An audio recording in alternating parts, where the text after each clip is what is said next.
We already demonstrated that Edwards crafted a clever and expeditious method, albeit one that necessitates a careful handling of plus-minus signs. Unfortunately, this approach encounters limitations in some cases, prompting the integration of auxiliary tools such as the little tweak or squaring through Pythagorean triples, which is a proper method on its own. Later, we developed an infinite descent method, which could probably be the one that Fermat discovered, but never formally wrote down and shared. This approach is rather rigorous, and perhaps elegant too, yet it's longish as it encompasses a descent and an ascent steps. In particular, it may be computationally demanding regarding the series of Fermat's little theorem steps. In this section, we introduced the simple descent, a swifter descent-only approach rooted in Edwards' descent. This method streamlines the handling of plus-minus signs, necessitating only a singular Fermat little theorem step. To conclude, we unveil a formulaic solution employing elementary symmetric polynomials, which are derived from Vieta's formulas. To initiate the process, the initial step involves in computing Fermat's little theorem for P, yielding m sub 1 squared plus 1 equals P times K sub 1, where P is bigger than K sub 1. Note that this equation holds true also for K sub 1, even though it's not the smaller square plus 1 divisible by it. By computing m sub 1 modulo K sub 1, a smaller equation is obtained. M sub 2 squared plus 1 equals K sub 1 times K sub 2, where m sub 1 is congruent to m sub 2 modulo K sub 1. And so, we repeat the procedure generating subsequent equations. M sub I plus 1 squared plus 1 equals K sub I times K sub I plus 1, where m sub I is congruent to m sub I plus 1 modulo K sub I, and K sub I is bigger than K sub I plus 1, and m sub I is bigger than m sub I plus 1, until reaching K sub n equals either 1 or 2. Finally, the product of all these squares plus 1 values is calculated. So we have at the right of the equal sign that all k's are squared, that the only square-free value is p. Since n sub j squared plus 1 and m sub j plus 1 squared plus 1 share k sub j as a common factor, then their product will have one representation where k sub j divides each square, regardless if it's a prime or a composite number. That will be elaborated on later. So we get a sub 1 squared plus b sub 1 squared equals p times k sub 2, which is smaller than a sub 1 squared plus 1. Repeating the procedure, we obtain a sub j plus 1 squared plus b sub j plus 1 squared equals p times k sub j plus 1, which is smaller than a sub j squared plus b sub j squared, until reaching the solution, when k sub j plus 1 is either 1 or 2. Next, we'll show how this method applies for the same case, prime 1,299,841, as to compare methods. Later, we'll explain why this infinite descent is exceptionally fast. So for case prime 1,299,841, we start as usual applying Fermat's little theorem for that prime. But that will be the only time that it will be applied, as then we'll use congruences instead. Note that 462,779 is bigger than 164,762. So we find that 462,779 is congruent to minus 31,507. And so we have a smaller square plus 1 divisible by 164,762. Next, we'll do the congruence between 31,507 and 6,025, and we'll derive a smaller square plus 1 divisible by 6,025. And so we keep on applying the same procedure between the square and the quotient at the right of the equal sign until we reach 2, which is 1 plus 1. The next step is multiplying all those square plus 1 values. That's 1,299,841 times 164,762 squared times 6,025 squared times 317 squared times 41 squared times 25 squared times 2 squared. Following this, Edwards' steps come into play, utilizing Brahmagupta's identity to determine the appropriate combination of plus-minus signs. This ensures that both squares are divisible by their corresponding values, those that are in blue or red. So we start by applying Brahmagupta's identity to the first 2 square plus 1 values. Choosing minus sign for the first square and plus sign for the second, we find that 164,762 divides both squares. So we now shortened the product to 6 brackets, where the first one, 88,496 squared plus 3 squared, equals 1,299,841 times 6,025. Next step, we multiply that sum of 2 squares with the second one. Choosing plus and minus signs correctly, both squares are divisible by 6,025. And so, the product of sum of 2 squares gets smaller. We keep on doing the same procedure for the remaining brackets until reaching the solution desired. In each step, the square factors at the right of the equal sign become smaller until it is 1. Then we arrive to the desired solution. Here, you can see a concise illustration of how the infinite descent process unfolded. Thus far, this method does provide a solution faster than any other previous one seen in this presentation. And one of the keys is that in each step, both squares could be divided by the quotient we had to deal with. This is a given thing when the quotient is a prime number, like 317 and 41 in the case just solved, but not certain at all if the quotient is a composite number, such as 164,762 or 6,025. So the question is, why divisibility worked so smoothly in every descent? A crucial factor underpinning this efficiency is the consistent divisibility of both squares by the respective quotients at each step. This certainly holds true when the quotient is a prime number. However, uncertainty arises when the quotient is a composite number, where many representations as the sum of 2 squares must be considered.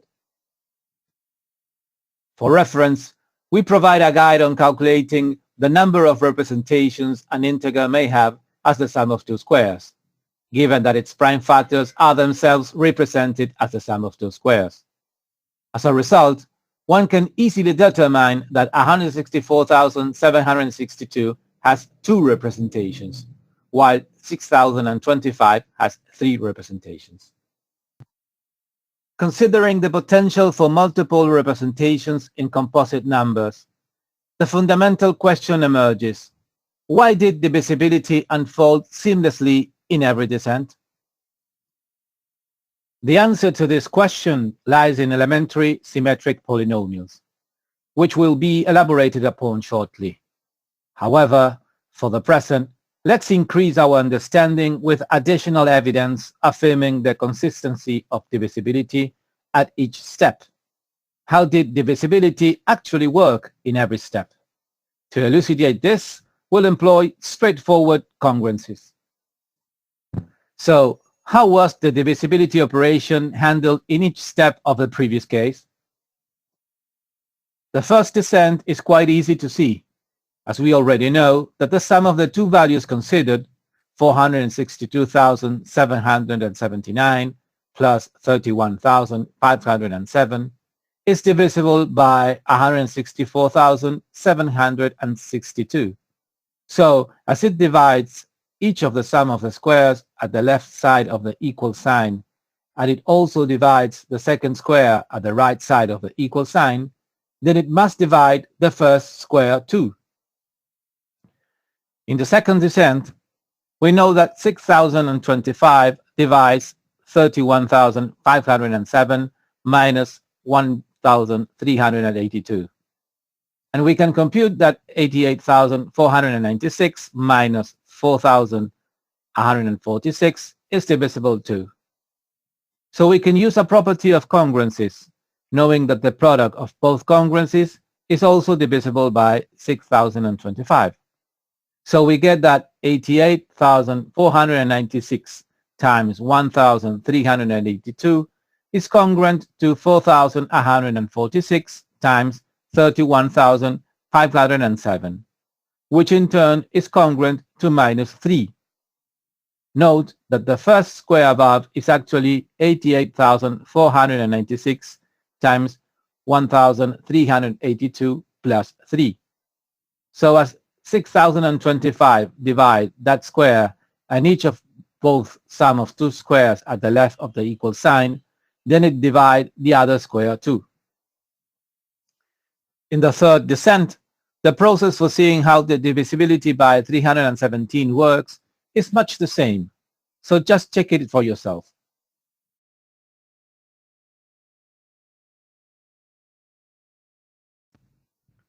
In the fourth descent, the one that involves 41, what changes is that we arrive at minus 18 in the congruence instead of minus 59. But we just need to acknowledge that if minus 18 is a residue of modulo 41, then subtracting 41 to minus 18 will be a residue too. And that's precisely minus 59. So we see that the first square is exactly 7,300 times 32 plus 59. So divisibility is assured there, and following the same line of reasoning, then the second square is divisible by 41 too. The fifth descent is pretty much the same procedure. This time we got to subtract a multiple of 25 to minus 7 in order to reach minus 132 as a residue of modulo 25, which ensures that the first square is divisible by 25, and so the second square too. The sixth and last descent shouldn't demand us to undergo the same procedure, as all values are odd, and so the addition or subtraction of the values in Ramaguta's identity will be divisible by 2. Nevertheless, we can apply the procedure we did in previous steps. This time the multiple of 2 is 99 in order to get minus 191 as the residue of modulo 2.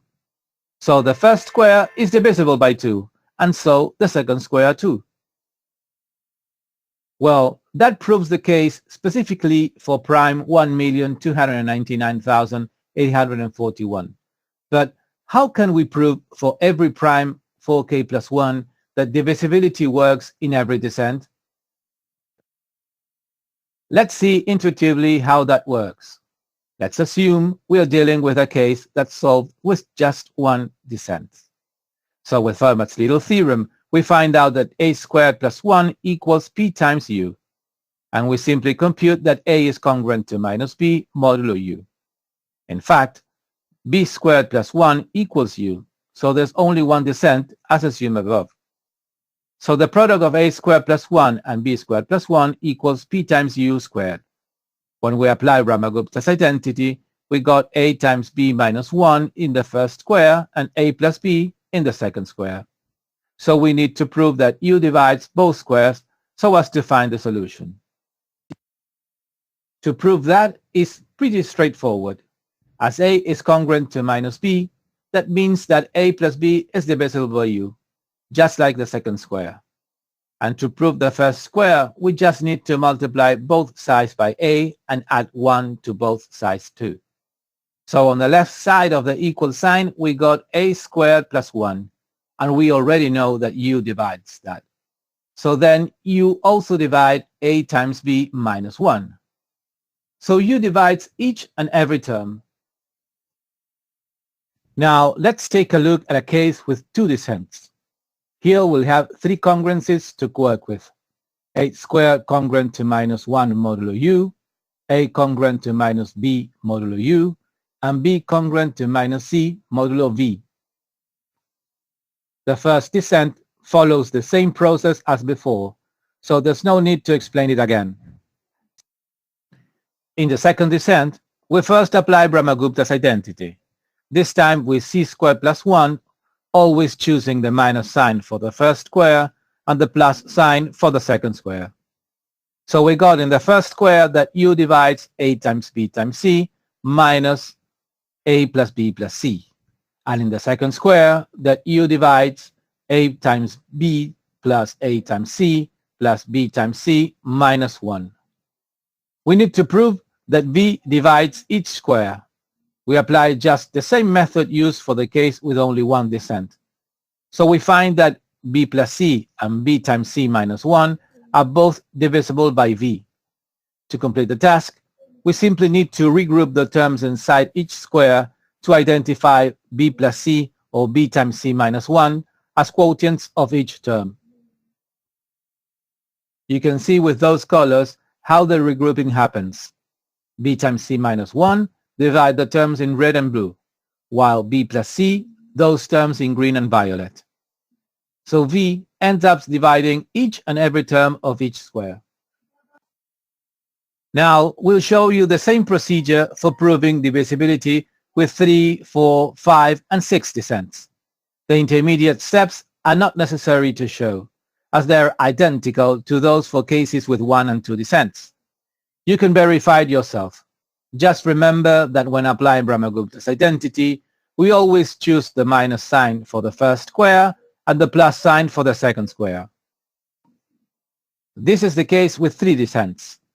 Please press pause if you want to check the calculations. This is the case with 4 descents. Below, we provide the details for the first square only, as if x squared divides the first square and the terms on the right side of the equal sign, it must also divide the second square. Nevertheless, here are the colors to assist you in verifying the calculations. Feel free to press pause if needed. This is the case with 5 descents, with the details for the first square only on how y divides all terms. Press pause if needed. Finally, this is the case with 6 descents. As before, we only provide the details for the first square, illustrating how z divide all terms. In this slide, we'll present the elementary symmetric polynomials, which is something that was first developed by Vieta, François Viet, and it's closely tied to his study of algebraic equations and their solutions. He established relationships between the coefficients of a polynomial and the elementary symmetric polynomials of its roots. Fermat was born 2 years previous to Vieta's death, so they never had a chance to work together, but it's well known that Fermat built upon Vieta's work and extended some of his ideas. We don't know for sure if Fermat used elementary symmetric polynomials to prove the divisibility in the infinite descent method. So this is just a possibility, not a fact. So in these examples of product of linear polynomials, you can visualize the structure for each elementary symmetric polynomial. We can now restate those solutions found before for cases with 1 up to 6 descents in terms of elementary symmetric polynomials. For the case with 1 descent, you see that v sub to 2 is a times b, while b sub to o is 1 and b sub to 1 is minus a plus b. For the case with 2 descents, b sub 1, 1 is minus a, and b sub 1, o is 1. So here we're just introducing notation, as v divides b times c minus 1 and b plus c. For the case with 3 descents, we just use the same elementary symmetric polynomials for the 1 descent case. Like before, just notational changes. The divisibility by w still holds. Here you have the case for 4 descents. This time, b sub 3, 3 is minus a times b times c, while b sub 3, 1 is minus a plus b plus c, and b sub 3, 2 is a times b plus a times c plus b times c, and b sub 3, 0 is 1. Here's the case for 5 descents. You can observe how a pattern emerges. Same thing with the case for 6 descents. The pattern is there. But that's easier to see with the aid of the next few slides. Once the notational change is observed, we can simplify the expression using just elementary symmetric polynomials. The case with 1 descent remains unchanged. No modifications are needed. For the 2 descents case, we recall the sum of 2 squares that involve elementary symmetric polynomials and those brackets that are divisible by v.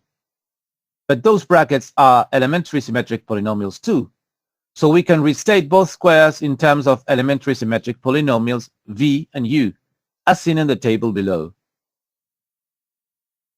And also introduce a third elementary symmetric polynomials, w, that show up when expanding those products of v and u. So in the first square, we got a times b times c minus a plus b plus c, which is equal to minus w sub 3, 3 plus w sub 3, 1. And in the second square, we got a times b plus a times c plus b times c minus 1, which is equal to w sub 3, 2 minus w sub 3, 0.